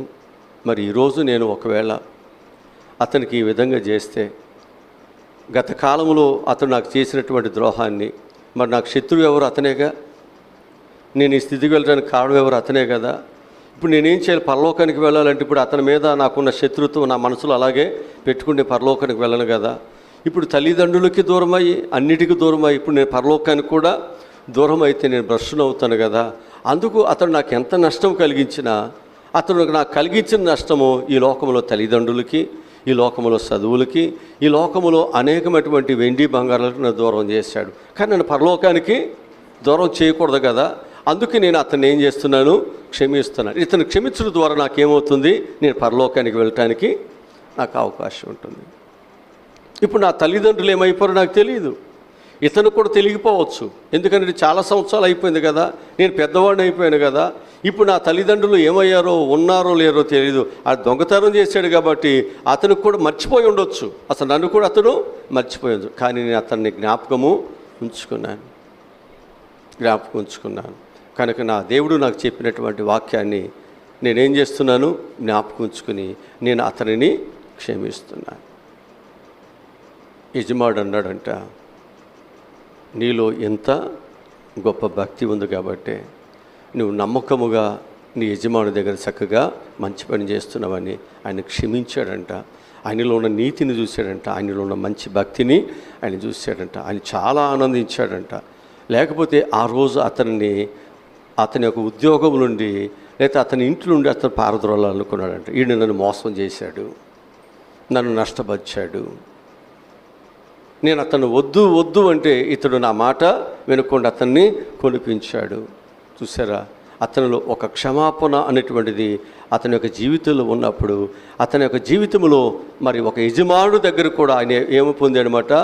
గొప్ప ఘనతనే అని సంపాదించుకున్నాడు. కనుక మనం అనుకుంటాం, వారిని మనం ఎందుకు క్షమించాలి, లేకపోతే వారి జీవితాలు మనం ఎందుకు వారిని మనం క్షమించాలి అని మనం చాలాసార్లు మనం అనుకుంటాం. కానీ వాక్యం చెప్తుంది, నీ శత్రువుల కొరకు నువ్వేం చేయాలన్నాడు? ప్రార్థన చేయండి. మన శత్రువుల కొరకు మనం ప్రార్థన చేస్తేనంట, మన శత్రువు మనం క్షమిస్తేనంట, ఆ శత్రువుల యొక్క తల మీద మనం ఏం పెట్టిన వాడు అవుతాం? అంతేనా? నిప్పులు కుంపటి పెట్టినట్టేనా? కనుక నీ క్షమాపణ అనేటువంటిది అతనికి శిక్షా కారణం అవుతుంది. అతని జీవితంలో నీ క్షమాపణ అనేటువంటిది దేవునికి నీవు ఆ శత్రువుని అప్పగించిన వాడు అవుతావు. కనుక పగ తీర్చుకోవటం ఎవరి పని? అది దేవుని పని. కనుక మనం ఏం చేయాలి? దేవుడు అప్పగించిన పని మనము చేస్తే కనుక దేవుడు ఏం చేస్తాడు? తన పనిని తాను చేస్తాడు. తన బిడ్డల పక్షాన ఆయన యుద్ధము ఆయన చేస్తాడు. అందుకే ఇక్కడ వాక్యం చెప్పేది, మనం క్షమించబడ్డామా, మనం కూడా ఏం చేయాలి? ఇతరుల్ని మనం క్షమించాలి. మొదటి మాట. రెండో విషయాన్ని నేను మీ ముందుకు తీసుకొస్తాను. ఆ రెండో విషయం ఏమిటి అంటే, రక్షించబడ్డామా, రక్షకుని లోకానికి పరిచయం చేస్తున్నామా? రక్షించబడ్డామా, రక్షకుని మనం ఎవరికి పరిచయం చేయాలి? లోకానికి పరిచయం చేయాలి. అంటే మనం ఏదైనా ఒక బట్టలు, ఏదైనా నగలు, ఏమైనా మనం ధరించుకున్నప్పుడు వీటిని ఎవరికి చూపిస్తాం? లోకానికి చూపిస్తాం లేదా? మనం వెళుతున్నప్పుడు లోకం చూస్తుందిగా. మన నగలు చూడదా? మన బట్టలు చూడదా? చూడండి, మన యొక్క అందచందాలన్నీ చూడదా? చూస్తుంది. అంటే మనం ఏం చేస్తున్నాం? లోకానికి వాటిని ఎలాగ మనం చూపిస్తున్నామో, యేసుక్రీస్తును కూడా మనం ఏం చేయాలి? ధరించుకున్నాం. యేసుక్రీస్తుని మనం కలిగి ఉన్నాం. కాగా ఎవడైనాను క్రీస్తు యేసునందు ఉన్నప్పుడు వాడు నూతన సృష్టి, పాతవి గతించెను, సమస్తము క్రొత్తవాయను. ఇప్పుడు మనం ఎవరు ధరించుకున్నాం? ప్రభువైన యేసుక్రీస్తుని మనము ధరించుకున్నాం. ఇప్పుడు ఎవరు చూపించాలి? రక్షించబడిన వారు. నీవు ఎవరినైతే ధరించుకున్నావో, ఏ రక్షకుని ధరించుకున్నావో ఆ రక్షకుని లోకానికి మనం ఏం చేయాలి? చూపించాలి. మనదేన బాధ్యత, రక్షించబడిన మన బాధ్యతేనా? ఇది మనం చేయాలి లేదా? ఒకవేళ మనం దేవుని పిల్లలు మనం చెప్పుకొని మన యొక్క పరిచయం ఒకవేళ దేవుని బిడ్డలుగా లేకుండా సాతాను బిడ్డలుగా మన మాటలు ఉన్నా, సాతాను బిడ్డలుగా మన ప్రవక్తలు ఉన్నా, సాతాను బిడ్డలుగా మన నడక ఉన్నా, సాతాను బిడ్డలుగా మన యొక్క క్రియలు ఉన్నా ఏం చేస్తారు? రక్షణ పొందారు కానీ ఏం పనులేమీ మారలేదు కదండి. అన్యులు ఆచారాలు, లోకస్తుల యొక్క ఆచారాలు ఏమి ఇంకా విడిచిపెట్టలేదు కదా. ఇంకేమి దేవుణ్ణి ఏమి భక్తి చేస్తుంది, ఏమి ప్రార్థన చేస్తుంది, దేవుడు అంటే ఇంకేమి విశ్వాసం ఉంది అంటారా లేదా? ఒకవేళ నీ ముందు అనకపోయినా నువ్వు గయ్యాళవనో లేకపోతే ఎందుకులే ఏమితో గోల ఎందుకులని అనకపోయినా బయటికి వెళ్ళాకని అంటారుగా. అంటే మనం ఏం చేస్తున్నామో తెలుసండి, మనం ధరించిన యేసయ్యను లోకానికి మనము చూపించలేకపోతున్నాం కాబట్టి అన్యజనుల ఎదుట దేవుని నామాన్ని మనం ఏం చేస్తున్నాం? దోషాలు పాలు చేస్తున్నాం. అనేకులను మనం ఏం చేస్తున్నాం అంటే దేవుని యొద్దకు నడిపించలేకపోతున్నాం. యేసుక్రీస్తు వారు తండ్రియు నేనును ఏమై ఉన్నామన్నాడు? ఏకమై ఉన్నాము అని చెప్పాడు. ఇప్పుడు ఆయన ఎవరు చూపిస్తున్నాడు? తండ్రిని చూపిస్తున్నాడు. అలాగనే బాప్తిస్మం ఇచ్చేటువంటి యోహాను కూడా ఎవరు చూపించాడు? యేసుక్రీస్తుని చూపిస్తున్నాడు. కనుక రక్షణ పొందినటువంటి మనం ఎవరు చూపించాలి? యేసు ప్రభువుని చూపించాలి. పౌలు కూడా ఎవరు చూపించాడు? సిలువ వేయబడిన యేసయ్యని చూపిస్తున్నాడు. సిలువ వేయబడినటువంటి యేసుక్రీస్తు నిజమైన దేవుడు అని చెప్పేసి అన్యజనులకు గొప్ప సువార్తను ప్రకటన చేస్తున్నాడు. కనుక మనము కూడా యేసుక్రీస్తు వారిని రుచి చూసామో, యేసుక్రీస్తు వారిని అనుభవంతో మనము ఆయనని సంపాదించుకున్నామో కదా, అనుభవంతో ఆయన్ని సంపాదించుకున్నాము. ఆ అనుభవజ్ఞులుగా, అనుభవం లేని వాడుగా కదా, అనుభవజ్ఞులుగా ఆయనందు భక్తి భావాలు కలిగిన వారుగా, ఆయనందు విశ్వాసత కలిగిన వారుగా, ఆయనలో ఉన్నటువంటి నీతిని, ఆయనలో ఉన్న భక్తిని, ఆయన ఉన్నటువంటి ఆ యొక్క పరిశుద్ధతను, ఆయన ఉన్నటువంటి యథార్థతను, ఆయన ఉన్నటువంటి ప్రేమ అనురాగాలను, ఆయన ఉన్నటువంటి క్షమాగుణమును, ఆయనలో ఉన్నటువంటి దేవుని యొక్క ఉన్నతమైనటువంటి ఆ లక్షణాలను మనం చూస్తున్నప్పుడు మనం ఏం చేయాలన్నమాట? ఆయనని కూడా లోకానికి అలాగే పరిచయం చేయాలి. యేసు ప్రభు ఎలా ఉన్నాడో అనేది ఎరిగిన శిష్యులు ఏం చేశారంటే యేసు ప్రభువుని అలాగే పరిచయము చేశారు. ఆయన పునరుద్ధానుడై తిరిగి లేచాడు అన్నప్పుడు ఆ పునరుద్ధానుల్లో యేసు ప్రభు ఏం చూపించాడు? ఆయన గాయాలను చూపించాడు కదా, ఆయన సమాధిని చూపించాడు లేదా? అవన్నీ చూడబట్టే ప్రజలు నమ్మింది. కనుక మనం కూడా ప్రజలు నమ్మాలి, మన భక్తిని నమ్మాలి, మన విశ్వాసత నమ్మాలి, మన రక్షణ నమ్మాలి. అనేక మంది నిన్ను బట్టి దేవుని యొద్దకు మార్చబడాలి, రావాలి అంటే మనం ఏం చేయాలన్నమాట? యేసుక్రీస్తు వారిని లోకానికి మనం చూపించాలి. రెండవది ఏమిటన్నమాట? రక్షించబడ్డారా? రక్షకుని లోకానికి మనం చూపించండి. రక్షకుని లోకానికి పరిచయం చేయండి. రక్షించబడినటువంటి మనము రక్షకుని అనగా ప్రభు అయినటువంటి యేసుక్రీస్తు మనం ఏం చేయాలి? లోకానికి పరిచయం చేయాలి.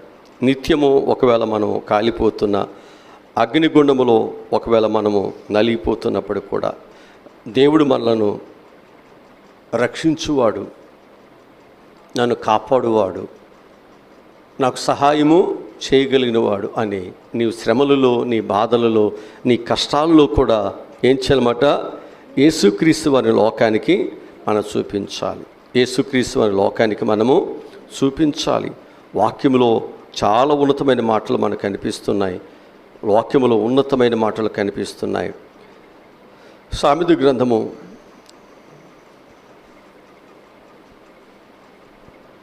11వ అధ్యాయం 30 వచనం చదువుదాం.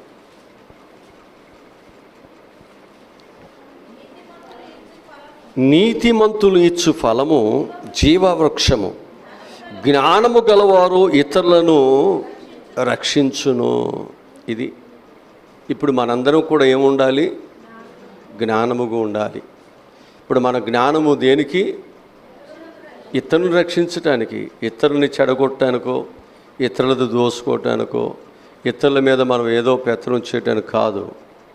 మన జ్ఞానము, దేవుడిచ్చే జ్ఞానము దేని కొరకు? ప్రభు అన్నాడు కదా, మీకు జ్ఞానము కొదుకుంటే నన్ను అడగండి అన్నాడు. ఎందుకు ఈ జ్ఞానం అడగమన్నాడంటే మన యొక్క జీవితాలలో మనం ఏం చేయాలి? ఈ జ్ఞానాన్ని పొందుకుని అనేకులను పాపములోను, లోకములోను, నరకములోను సాతాను యొక్క కబంధ హస్తములో చిక్కబడి దేవుని అనుగ్రహ ఐశ్వర్యమును పొందుకోవటానికి దేవుడు మనకి ఇచ్చినప్పటికీ దాన్ని పొందుకోలేని గుడ్డివారుగా ఉన్నారు. ఇప్పుడు వారిని రక్షించాలి అంటే మనం ఏం చేయాలి? మనకు జ్ఞానము కావాలా వద్దా? ఆ జ్ఞానం ఇప్పుడు ఎవరు ఇవ్వాలి? మనకి దేవుడు ఇవ్వాలి. ఇప్పుడు ఈ జ్ఞానము కలిగినటువంటి బిడ్డలు ఏం చేస్తారు? ఈ జ్ఞానము కలిగిన బిడ్డలు ఏం చేస్తారు? ఇతరులను రక్షిస్తారు. అంటే రక్షణ పొందిన తర్వాత మనం ఏం చేయాలి? ఇతరుల కొరకు మనం ఏం చేయాలి? ప్రార్థన చేయాలి. రాజుల కొరకు ప్రార్థన చేయాలి, అధికారుల కొరకు ప్రార్థన చేయాలి, శత్రుల కొరకు ప్రార్థన చేయాలి, మిత్రుల కొరకు ప్రార్థన చేయాలి, భర్త కొరకు చేయాలి, పిల్లల కొరకు చేయాలి కదా, మన రక్త సంబంధుల కొరకు చేయాలి, స్నేహితుల కొరకు చేయాలి, సంఘము కొరకు చేయాలి, దైవజనుల కొరకు చేయాలి. మన యొక్క సంఘము అనేక విధాలుగా ఆస్వాదించబడటానికి మనం చేయాలి. ఇవన్నీ ఎవరి బాధ్యతలు? సంఘము యొక్క బాధ్యత మనం చేయాలి. రక్షించబడిన తర్వాత మన బాధ్యతలు ఉన్నాయి. మనం ఏం చేస్తామంటే, మనం రక్షించబడ్డాం, ఇక నేను పరలోకానికి వెళ్ళిపోతాను, ఇక నా పాటు వాళ్ళు లేరు అన్నట్టుగా, ఇక ఎవరిని పలకరేమో, ఎవరిని వైపు చూడడం, ఎవరిని పిలవం, ఎవరు ఏమైపోయినా నాకు సంబంధం లేదన్నట్టు ఇక ఒంటరి కాకెళ్ళి మనమే వస్తాం ఎన్ని సంవత్సరాలు అయినా. ఇంకేంటి దీనివల్ల ఉపయోగం? ఇలా నీవు ఇలాగుంటే యేసుప్రభు వారు ఏమన్నాడు? ఆ తలంతును భూమిలో దాచిన వాడు ఏమన్నాడు? చెడ్డోడా మంచోడు అన్నాడా? మరి నిన్ను నువ్వే కాపాడుకుంటూ, నిన్ను నువ్వే చక్కగా మురుసుకుంటూ, నిన్ను నువ్వే నీ భక్తిని నువ్వు ఎలా చూసుకుంటే మీ ఇతరుల సంగతి ఏంటి? నీకు ఆ బాధ్యత లేదా? ఇతరులు నరకంలోకి వెళ్ళిపోవటం నీకు మంచిదా? అందుకే ఏం చేశాడు? ఇతరులను కూడా రక్షించడానికి నోవాహుకి ఏం చేశాడు? పెద్ద ఓడగట్టమని బాధ్యత అప్పగించాడు. మరి ఆయన ఏం చేశాడు? వాళ్ళ ఇంటి వాళ్ళ కొలకైతే అంత వాడ అవసరమా? మనం చేయాలి లేదా? ఈ తప్పులు మనకు తెలుస్తాయా? అసలు ఎప్పుడైనా ఇలాంటి తప్పులు ఉన్నాయని మీరు ఎప్పుడైనా ఆలోచించారా? అసలు గ్రహింపులోకి వస్తుందా? చాలామందికి రక్షించబడినటువంటి వారిలో అపవాది ఇలాంటి తప్పిదములు మనలో ఉంచి మనం రక్షించబడ్డాములే, ఇక పరలోకానికి వెళ్ళిపోతాం అనేటువంటి ఆనందంలో మనం ఉంటున్నాం, కానీ రేపొద్దున మనం నరకానికి వెళ్ళిపోతాం. మీకు తెలుసో లేదో, ఒక రక్షించబడినటువంటి వ్యక్తి రక్షణ పొందిన తర్వాత అన్ని విధాల దేవుని వాక్యాన్ని ఏం చేయాలి? నెరవేర్చాలి. అన్ని విధాల దేవుని వాక్యాన్ని మనం నెరవేర్చే పిల్లలుగా మనం నడుచుకోవాలి. ఒక వ్యక్తికి మరొక క్లాస్కి అతడు వెళ్ళాలంటే అన్ని సబ్జెక్టులు పాస్ అవ్వాలా? పర్వాలేదులే, ఇన్ని సంవత్సరాలు బాగా చదివాడుగా, ఈ సంవత్సరం 3 సబ్జెక్టులు పోతే పోయినాయిలే, ఇతను తీసుకెళ్ళి పెడదాం పైన అని అంటారు ప్రభుత్వం, టీచర్లు అంటారా? లేదు నాయనా, ఇక్కడే కూర్చొని చదువుకో, ఈ 3 కూడా పాస్ అయిన తర్వాతే వెళదు కానీ. అంతేనా? కనుక మనకి ఇచ్చినటువంటి ఒక సబ్జెక్టునే మనం భుజాన్ని వేసుకుని ఈ సబ్జెక్ట్ ఒకటి సరిపోతుంది, బాప్తీసు తీసుకున్నాముగా, ప్రభు బలం తీసుకుంటున్నాముగా, చాలు అన్నట్టుగా వెళ్ళిపోతున్నాం. మనం ఇక ఎవడు చూడం, ఒక బైబిల్ భుజాన్ని వేసుకుని ఊక్కుంటూ వచ్చేస్తాం, ఎవడు వైపు చూడకుండా. ఈ భక్తి దేవునికి ఏమాత్రము కూడా ఇష్టమైంది కాదు. ఈ భక్తి ఏమాత్రము కూడా దేవునికి ఇష్టమైంది కాదు. ఒక దీపమును దేవుడు వెలిగించాడు అంటే ఆ వెలుగు ఏం చేయాలి? అనేకులకు ఆ వెలుతురు కనిపించాలి. ప్రభు చెప్పాడు కదా, వెలిగించబడిన దీపము మంచము కింద కుంచము కింద కాదు పెట్టాల్సింది, దీపస్తంభం మీద పెట్టాలి, అదే అనేకులకు. మరి మనం ఎక్కడ పెడుతున్నాం? దీపస్తంభం మీద పెడుతున్నావా? మా కోడి కూస్తాడు, లెగుతున్నాడు, పనులకు వెళ్తున్నాడు, కనుక నేనేం చేయాలి? మా కోడిని తీసుకుని ఎక్కడికి వెళ్ళిపోవాలి? అడవులోకి వెళ్ళిపోదాం. వీళ్ళు తెల్లారు లేచి పనులకు వెళ్తారు లేదు చూద్దాం, వీళ్ళు అసలు అన్నం వండుకుంటారు లేదు చూద్దాం. మా నిప్పే తెల్లారు లేచి కానీ అందరూ మా పొయ్యిలో నిప్పు తీసుకెళ్ళి వండుకు తింటున్నారు, అసలు ఇది లేకపోతే వీళ్ళు బతికేంటో చూద్దాం. కనుక మన యొక్క జీవితాలలో మన ఆలోచనలు, మన తలంపులు ప్రభు జాగ్రత్తగా ఆయన పరిశీలన చేస్తాడు. నేను చాలాసార్లు చెబుతున్నాను, యేసు ప్రభు వారు ఎంత ప్రేమ కలిగిన వాడో అంత కఠినమైన వాడు. కోడిగుడ్డు మీద ఏకలు కూడా ఆయన లాగుతాడు. ఒక కోణంలో ప్రేమ చూస్తున్నారు, ఇంకో కోణంలో కఠినమైనటువంటి నిర్ణయాలు తీసుకుపోతున్నాడు. నువ్వెవరో నాకు తెలియదు, అక్రమం చేవారులా నా ఎదురు నుంచి పోండి. నేను ఇంతగా మిమ్మల్ని క్షమించి, ఇంతగా నేను మీకు సహాయం చేసి, ఈరోజు నా పిల్లలుగా ఉండటానికి నేను మీ భాగ్యం ఇస్తే, మీరు మీ ఇష్టానుసారంగా తిందుమా, త్రాగుదమా, ఏమి ధరించుకుందాము, ఎలా ఉందాము, ఈ బ్రతుకు తప్ప దైవ యొక్క నీతిని గురించి, దైవ భక్తిని గురించి ఆలోచన మనం చేయట్లేదు.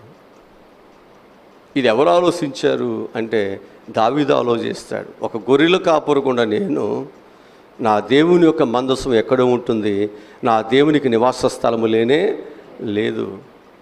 ఆలోచించాడు. ఆలోచించేవాడికి మంచి ఆలోచనలు వస్తాయి.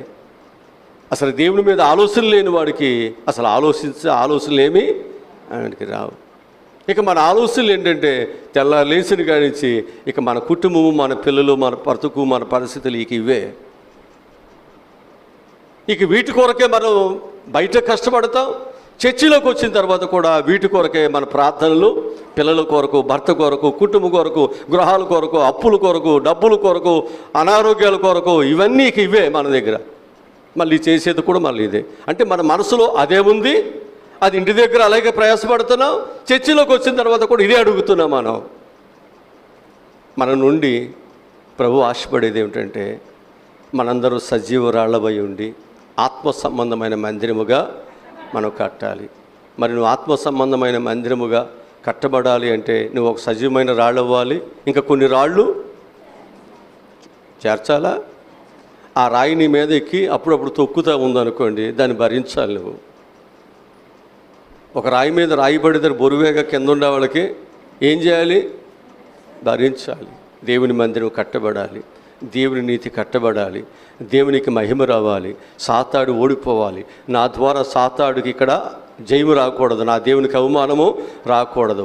ఒకవేళ నేను ఎన్ని కష్టాలైనా, ఎన్ని బాధలైనా నా దేవుని యొక్క పనిని నేను ఇక్కడ సంపూర్తి చేయాలి. అది అందుకే ప్రభు అన్నిటిని భరించాడు. సముద్రాన్ని ఆపగలిగిన వాడు, చనిపోయిన వాడు తిరిగి లేపగలిగిన వాడు, దయ్యాలను పోగొట్టగలిగిన వాడు అక్కడ శత్రువుని ఆపలేడా? మలకు చెవి నరికివేయబడితే దాన్ని అతికించి బాగు చేసిన వాడు అక్కడ అద్భుతాలు చేయలేడా?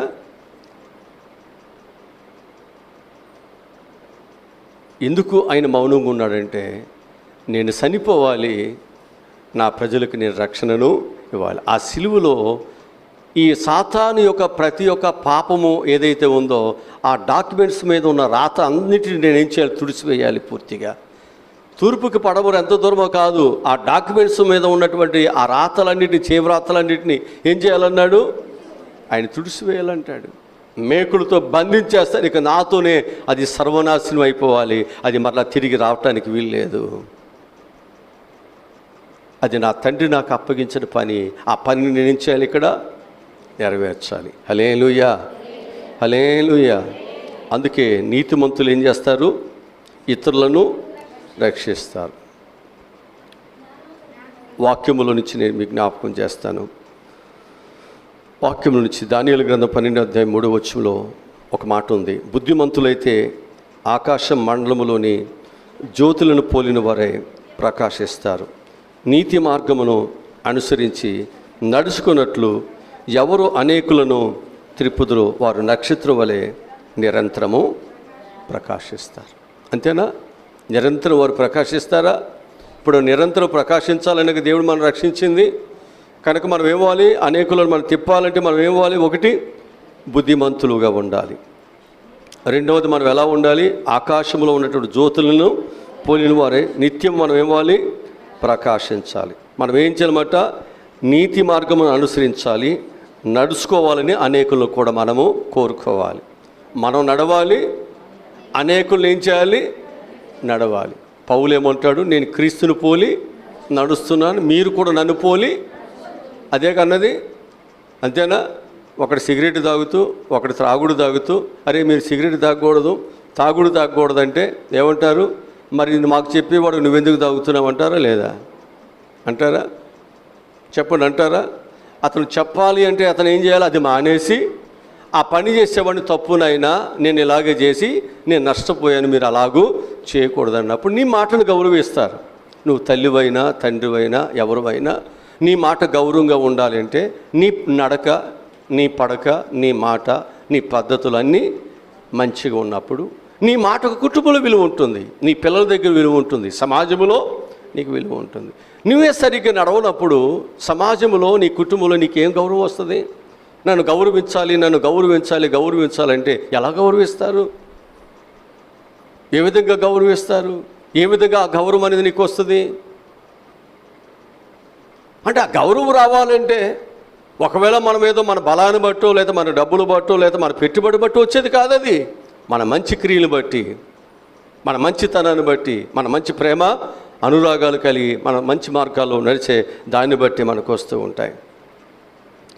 బైబిల్లో చాలా విశేషమైన మాటలు మనకు అనిపిస్తూ ఉంటున్నాయి, చాలా విశేషమైన మాటలు.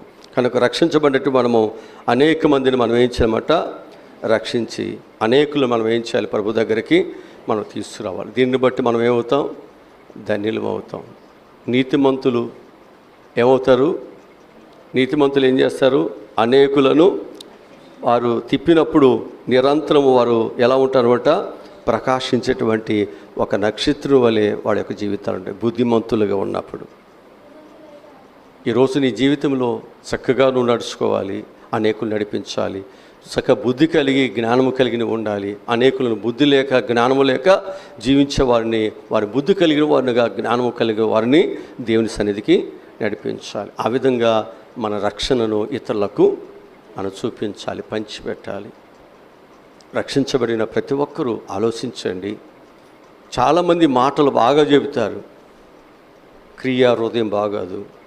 రక్షణ అనేటువంటిది మన శరీర సంబంధమైన కొన్నిటిని పరిమితం చేస్తున్నాం, కొన్నిటిని తీసివేస్తున్నాం, కొన్నిటిని ధరిస్తున్నాం. ఇదే రక్షణ అనుకుంటున్నాం. ఇది రక్షణ అనేటువంటి దానిలో ఒక భాగం మాత్రమే. ఇంకా చాలా చేయవలసింది చాలా ఉన్నాయి. ఇది నువ్వు అనుభవించకపోయినట్లయితే రేపొద్దున్నే నువ్వు అందరి ఎదుట తలదించుకుని దేవుని ఎదుట దోషగా నిలబడాల్సి వస్తుంది. దేవుని ఎదుట దోషగా నిలబడవలసి వస్తుంది. జాగ్రత్త అనే విషయాన్ని కూడా నేను మీ జ్ఞాపకానికి తీసుకొస్తున్నాను. మూడోది ఒక విషయం చెప్పేసి అంత ఎక్కువగా నేను మిమ్మల్ని ఇబ్బంది పెట్టను, ఒక మాట చెప్పి నేను క్లోజ్ చేసేస్తాను. మూడవది ఏంటంటే, మనం దీవించబడ్డామా, దీవులను ఇతరులకు పంచిపెట్టాలి. మూడవది మనం ఏం చేయాలి? దీవించబడాలి, దీవులను ఇతరులకి పంచిపెట్టాలి. రక్షించబడిన వారు ఏం చేయబడాలి? దీవించబడాలి. ఆ దీవులు మనం ఏం చేయాలి? ఇతరులకి మనం పంచిపెట్టాలి. అంటే ఈ లోకములో ఉన్న వాటికంటే మనం పొందుకున్నటువంటి పాపక్షమాపణ, రక్షణ బహు విలువైనది. ఈ లోకంలో ఉన్నటువంటి ఆస్తి అంతటిని తీసుకువచ్చి ఒక తక్కిళ్ళలో పెట్టినప్పుడు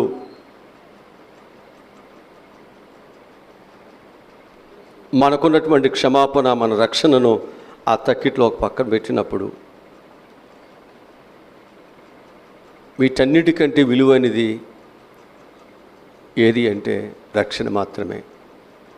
ఒక తక్కిట్లో ఈ లోకములో ఉన్నటువంటి ధన సంపదలు, వెండి బంగారములు అనేకమైన వాటిని పెట్టి ఒక రక్షణను ఒక పక్క పెట్టినప్పుడు దేవుడు లేదా కోరుకోదగినది, కోరదగినది ఏది అంటే రక్షణ మాత్రమే.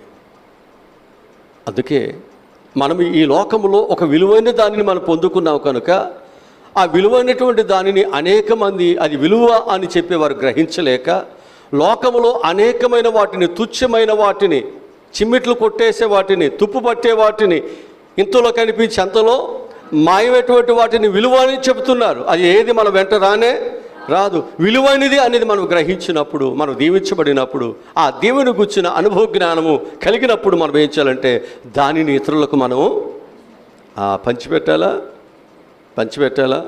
పలహారం పంచిపెడతామా? అట్లాగే మనం ఏం చేయాలి? మనం పొందుకున్న దీవులను, ఆ రక్షణను, ఆ విలువలను లోకానికి పంచిపెట్టాలి. ఆ విలువైన ముత్యాలను పంది ముందు వేస్తే అది దానికి తెలియదు కనుక అది ఏం చేస్తుంది? కాళ్ళతో తొక్కేస్తుంది. బైబిల్ చెప్తుందిగా, విలువైనది దానికి తెలియక తొక్కేస్తుంది. కానీ ఆ విలువైనటువంటిది నువ్వు తెలుసుకున్న తర్వాత నువ్వు దాన్ని కాళ్ళతో తొక్కవు. అది చాలా జాగ్రత్త. ఒక బంగారం అనే దాన్ని కాడతో వెళ్ళిపోతావా? నీ కంటికి కనపడితే బంగారం అనేటువంటి దాన్ని ఒక విలువగా నువ్వు భావించినప్పుడు దాన్ని ఎక్కడ పడితే అక్కడ పడేస్తావా? చెప్పండి. దాని విలువ నీకు తెలుసు కాబట్టి దాన్ని జాగ్రత్తగా, ఏ దొంగ పట్టుకెళ్ళకుండా, ఎవరి కంట కనపడకుండా జాగ్రత్తగా దాచుకుంటావా? ఆఖరి భర్త కూడా కనపడుకోకుండా. ఎంత జాగ్రత్త! ఎందుకని అది విలువైంది. ఏంటో మరి అంత అమాయకం చూస్తున్నారు నా యంక. అది ఏమై ఉంది? అంతేనా? విలువైంది కాబట్టి ఏం చేస్తాం దాన్ని? బీరువాలో లాకర్లో పెడతాం, మళ్ళీ ఎక్కడ సీక్రెట్ లాకర్లో. మళ్ళీ దానికి ఒక తాళం, ఎవరు కనపడే పని లేదు. బీరువా తాళం మాత్రం ఇది నువ్వేసుకుంటావు. అసలు తాళం డబ్బులు ఉన్నది, బంగారం ఉన్నది ఎవరికి? ఎంత జాగ్రత్త! ఎందుకని? వాటి విలువ మనకు తెలుసు. ఎంత కష్టపడితే, ఎన్ని డబ్బులు పెడితే ఆ బంగారం అవి వచ్చిన మనకు తెలుసు. మరి ఇప్పుడు ఈ రక్షణ అనేటువంటిది ఎన్ని రోజులు కడుపు కట్టుకుని ఉపవాసం ఉండి ఏడ్చి, అంతేనా, ఆ పరలోకం కొరకు ఆ బాధపడిన వాడికి దాని యొక్క విలువ ఎరిగిన వాడికి మాత్రమే తెలుస్తుంది. ఆ తెలిసిన వాడు మాత్రమే చెప్పగలడు. అంతేనా? తాడి ఎక్కిన వాడికే తెలుస్తుంది. తాడి కింద ఉండంటాడు, అడుగు అదిగో ఇదిగో అంటాడు, కాళ్ళే ఒలుగుతున్నాయి అక్కడ. వీడు మాత్రం చెప్తాడు, ఒడ్డు నుండి మాటలు చెప్తాడు. కనుక తెలిసిన వాడికే ఆ విలువ ఏంటో తెలుస్తుంది కదా. దాన్ని అనుభవించేవాడికే, రుచి చూసిన వాడికే ఆ రుచి ఏంటో. అంతేనా? పలానా కొట్టులో, లేకపోతే పలానా హోటల్లో, లేకపోతే పలానా డాబాలో చాలా మంచి భోజనం ఉంది, చాలా రుచికరంగా ఉంది అని నువ్వు తిన్న తర్వాత ఏం చేస్తావు? దాని గురించి అందరికీ చెప్తావా? వెళ్ళిన చోటలో చెప్తావా? మా ఊర్లో ఒక ముసలాయన ఉండేవాడు. దరిదాపు ఒక 40 సంవత్సరాలు. అప్పుడు ఆయన ఎప్పుడన్నా పెద్ద ఆయన విజయవాడ నడుచుకుంటూ వచ్చేవాడు. అప్పుడు నడుచుకుంటూ వచ్చేవాడు విజయవాడ వచ్చి విజయవాడలో ఉన్నట్టు సంగతులు అన్నీ కూర్చి మాకు చెబుతుంటే మేమేదో పెద్ద అమెరికాలో ఉన్న సంగతులు విన్నట్టుగా ఆయన కూర్చుని ఆయన భలే చెప్పేవాడు. నోరు ఊరేసుకుంటూ చెప్పేవాడు. ఎన్ని సంవత్సరాల క్రితం? ఒక 40 సంవత్సరాల క్రితం. అప్పుడున్నటువంటి పరిస్థితులు అప్పుడున్నటువంటిది. అప్పుడు ఎప్పుడన్నా ఒక కారు వెళ్తూ ఉండేది, ఎప్పుడన్నా ఒక కారు. అసలు విజయవాడ వెళ్తే ట్రాఫిక్ అసలు నడవటానికి ఖాళీ ఉండదండి అనేవాడు. ఆయన చచ్చిపోయాడు అనుకోండి, ఎప్పుడు చాలా కాలం అయింది. ఇప్పుడు చూస్తే ఆయన ఇంకా మరిన్ని చెప్పేవాడు.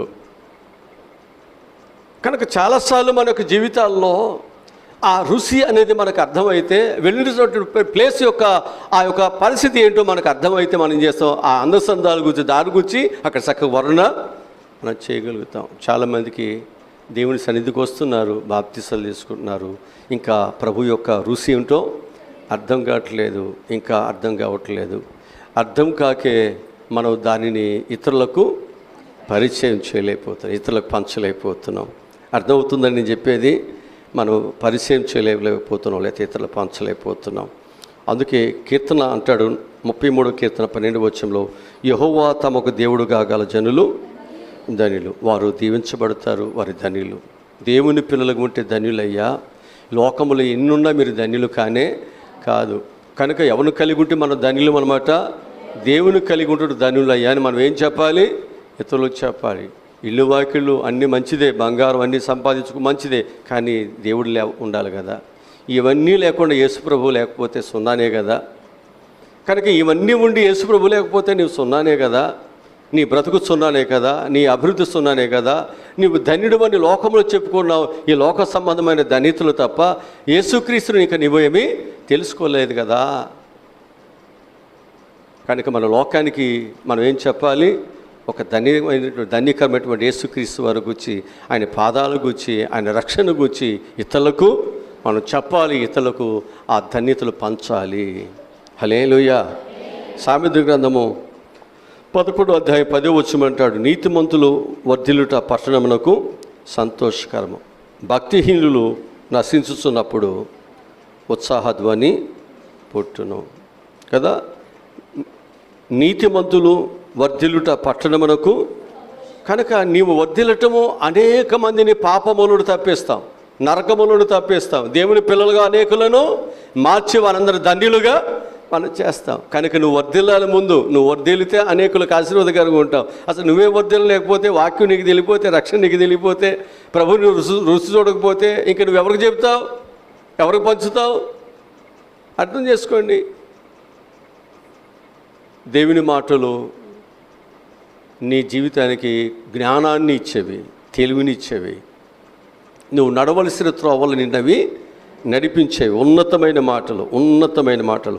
సామెత గ్రంథము 21వ అధ్యాయం 26వ వచనములు అంటాడు, దయాదృష్టి గలవాడు తన ఆహారములో కొంత దరిద్రునికి ఇచ్చును, అట్టివాడు దీవెన నొందును అని చెప్తాడు. ఇది సామెత గ్రంథము 22:9 చెప్తాడు. అది దయాదృష్టి గలవాడు తన ఆహారములో కొంత దరిద్రునికి ఇచ్చును, అట్టివాడు దీవెన నొందును అంటాడు. 21:26 అంటాడు సామెత గ్రంథంలోనే, దినమెల్ల ఆశలు పుట్టుచుండును, నీతిమంతుడు వెనుక తీయక ఏడ్చుచుండును. కనుక దేవుని పిల్లలు అనేవాళ్ళు వెనుదీరు దేవుని విషయాలు. వారు దేవుని విషయాల్లో వారు పొందినటువంటి అనుభూతులను, ధన్యతలను ఏం చేస్తారు, వారు పంచుతూనే ఉంటారు. అందుకే తలంతులను మనం ఏం చేయొద్దన్నాడు, పాచిపెట్టొద్దు.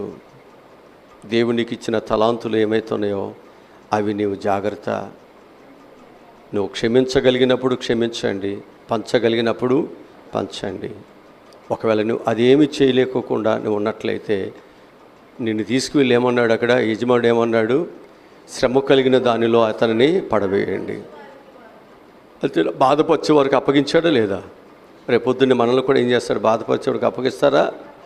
అగ్ని ఆరదు, పురుగు సావదు. మన జీవితాల్లో చాలా నష్టాన్ని మనం తెచ్చుకుంటాం. కనుక మన జీవితాల్లో ఆశీర్వాదాన్ని మనం పొందుకోవటమే కాదు, మనం పొందుకున్న ఆశీర్వాదాన్ని మన ప్రభు మనకు ఎందుకు ఇచ్చాడంటే మీరు ఫలించండి కదా. మీరు బహుగా ఫలించటం వలన తండ్రికి సంతోషం. మీరు రక్షించబడ్డారు, ఆ రక్షణ ఫలించండి. అనేకులకు ఏం చేయాలి, ఆ ఫలభరితమైన ఆశీర్వాదాన్ని చూపించండి. మీరు కూడా ఇలా ఉండండి, ఇలా జీవించండి. దేవుడి మాటలు దీవించునుగాక. ఆమెన్. తల ఉంచండి, ప్రార్థన చేసుకుందాం. మా ప్రభువా రక్షకుడా, ఈరోజు చెప్పబడినటువంటి మంచి మాటలకై నీకు చాలా వందనాలు తెలియజేస్తున్నాను. 3 విషయాల గురించినైనా పిల్లలకు చెప్పడం జరిగింది. 1, క్షమించబడ్డామా? మీరు క్షమిస్తున్నారా? ఇతరులను క్షమిస్తున్నారా? 2వది, రక్షించబడ్డారా? రక్షకుని లోకానికి పరిచయము చేయగలుగుతున్నారా? 3వది, దీవించబడ్డారా? దీవెన పొందుకొని వారికి పంచిపెడుతున్నారా? ఈరోజునైనా ఈ 3 విషయాలు ఎప్పుడైతే రక్షించబడిన మనము పాటిస్తామో, అనుసరిస్తామో, మన ధన్యులమవుతున్నాం. బలా నమ్మకమైన మంచి దాసుడా, ఈ కొంచెములో నీవు నమ్మకముగా ఉన్నావు కనుక నిన్ను అనేకమైన వాటి మీద నేను అధికారిగా నేను చేస్తాను. దేవుని ఆలోచనలు అదంటాడు, నీ ఆలోచనలు వేరయ్యా, నా ఆలోచనలు వేరు. నువ్వు రక్షించబడ్డావు కానీ నీ ఆలోచనలు వేరుగా ఉన్నాయి, కానీ నీ పట్ల నాకు నా ఆలోచనలు వేరుగా ఉన్నాయి. ఇప్పుడు మనం ఏం చేయాలంటే, రక్షించబడిన తర్వాత మన ఆలోచనలు పక్కన పెట్టి దేవుని ఆలోచనలోకి మనం వచ్చి ఆయన ఆలోచన యొక్క ఆ ఉద్దేశాలలో, ఆయన యొక్క మార్గాలలో మన ప్రయాణము చేయగలిగినట్లయితే ఆయన మనల్ని చేయి పట్టుకుని ఆయన నడిపిస్తాడు. ఆయన ఉద్దేశములన్నీ నెరవేర్చువారుగా, నిన్ను జారిపోకుండా పడిపోకుండా ఆయనే నిన్ను నడిపిస్తాడు. ఆయనే నిన్ను నడిపిస్తాడు. అలా నడవగలిగిన వారు, అలా నడిపించగలిగిన వారు ఎంతోమంది ధన్యులయ్యారు, ఎన్నో ఆశీర్వాదాలు పొందుకున్నారయ్యి. ఈరోజు ప్రభువా, పిల్లలందరూ మేము రక్షించబడ్డామని 20 సంవత్సరాలు, 10 సంవత్సరాలు, లేకపోతే 5 సంవత్సరాలు, లేకపోతే 30 సంవత్సరాలు, 40 సంవత్సరాలు, 50 సంవత్సరాలు అని చెబుతున్నాం. కానీ రక్షణ అనుభూతి, ఆ రక్షణలో ప్రభు ఆశించేది, ప్రభు యొక్క ఆలోచన ఏమిటో ఇంకా మేము గుర్తించలేక బ్రష్లుగానే ఉన్నామయ్యా. రక్షణ పొందినప్పుడు ఎలా ఉన్నామో రక్షణ పొంది కూడా నాయన దేవుని ఏడిపిస్తూనే మేము ఉన్నామయ్యా. సరిగ్గా అర్థం చేసుకోక సరిగ్గా మేము నడవలేకపోతున్నాం.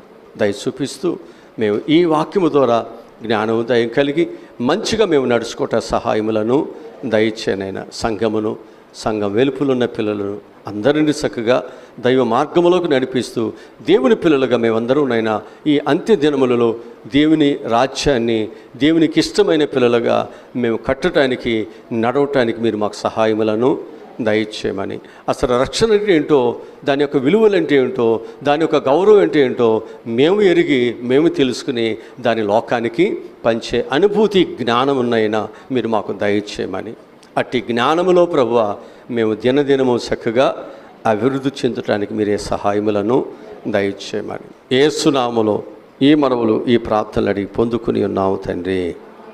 మన పరమ తండ్రి అయిన దేవుని ప్రేమ, కుమారుడు యేసు క్రీస్తు వారి యొక్క దైవ కృప, పరిశుద్ధాత్ముని నిత్యాదరణ, కాపుదల, భద్రత సదాకాలము తోడై ఉండునుగాక. ఆమేన్. అందరి